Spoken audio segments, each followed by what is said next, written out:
Hello everyone and welcome into today's video where we will be checking out Decentraland. And it's been almost a month or so since we've last checked out this virtual world blockchain. So I will show you some of the major updates for this ecosystem. And then we will also check out the price charts where I will give you some of my observations on the price, etc. So without any further ado, let's get into the video. And the first thing which is on the list is that the sky is now moving. The sky in the metaverse itself is now changing accordingly to the time in the real world. There is now a dynamic cycle of day and night which repeat itself every hour, so basically 24 times during one day. This now means that the state of the sky is predictable and content creators can now synchronize their events accordingly if they so desire. But if you don't like this feature, don't worry, you can still turn this off and set your preferred time, so for example 10 AM, and it will stay like that forever until you make any change.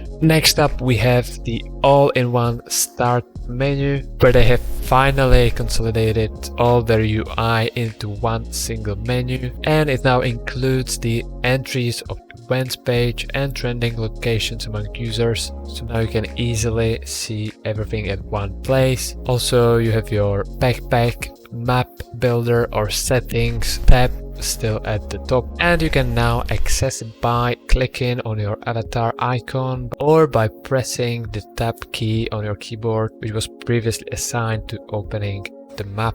And the other shortcut keys works still as usual, as we were familiar with. And finally, a very exciting feature I think is introduction of royalties to Decentraland, which is another good step in the right direction in my opinion, because up until now the creators of variables received the listing price minus a commission of 2.5% after they created and sold their item on the primary market, and those 2.5% went straight to the Decentraland DAO. However, when the sale occurred in the secondary market, the owner of the item received the sales price and the commission of 2.5% still went to the DAO, which meant that the original creator didn't get any royalties for any of the secondary sales, only for the first one, which now fortunately changes with the implementation of the royalties, and only the primary market commissions are destined to the DAO, while those in the secondary market now go straight to the creative hands behind the variables.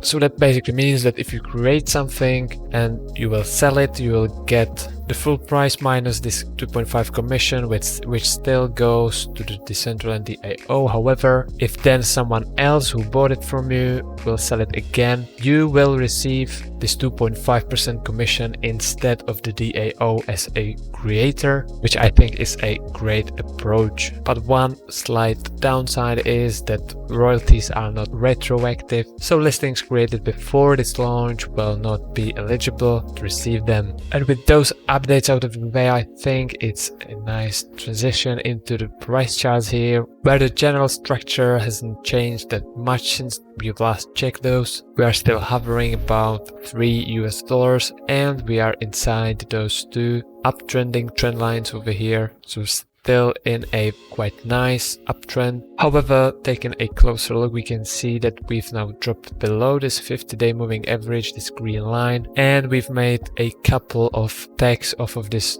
downtrending resistance line, which goes pretty much since the December of 2021. So I think that as long as we stay still under this downtrending resistance line, it's objectively a not good position to buy more mana tokens, because usually after the price gets over this resistance, then it gets more breathing room and can make some nice gains. However, the situation now isn't looking that bad, because we are approaching this lower support, which should provide us with some more buying pressure from the investors, because this is quite respected line. We can see a couple of tags along the way previously in 2021, and it goes pretty much since the since January of 2021, so about a year now. And on top of that, we are still above this 200-day moving average, which is this red line over here, which as well provides quite a lot of support for the price. But other than the price of Decentraland in US dollars, I think it's very important to check Decentraland in regards to Bitcoin as well, which is this ratio right over here. The last time we checked this one out, I think I've mentioned there are those two significant resistances, one downtrending and one uptrending, and that it will be quite difficult for this ratio to get above both of those at the same time,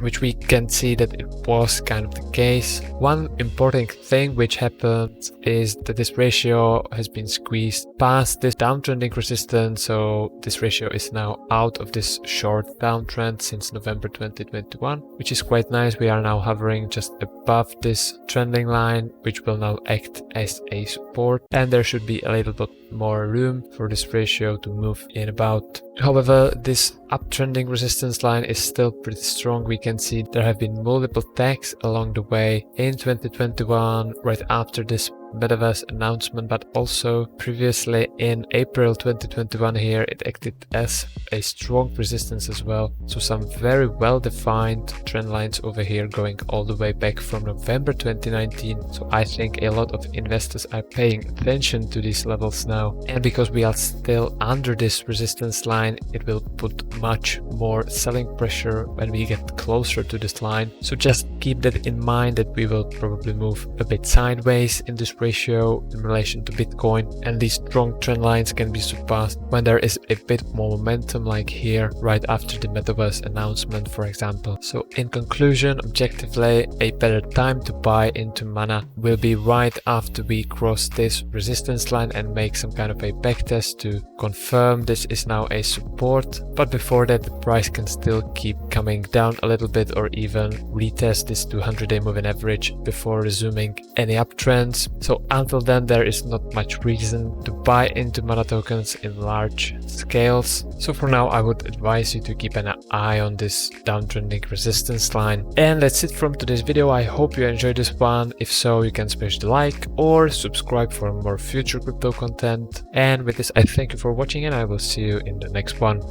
Cheers!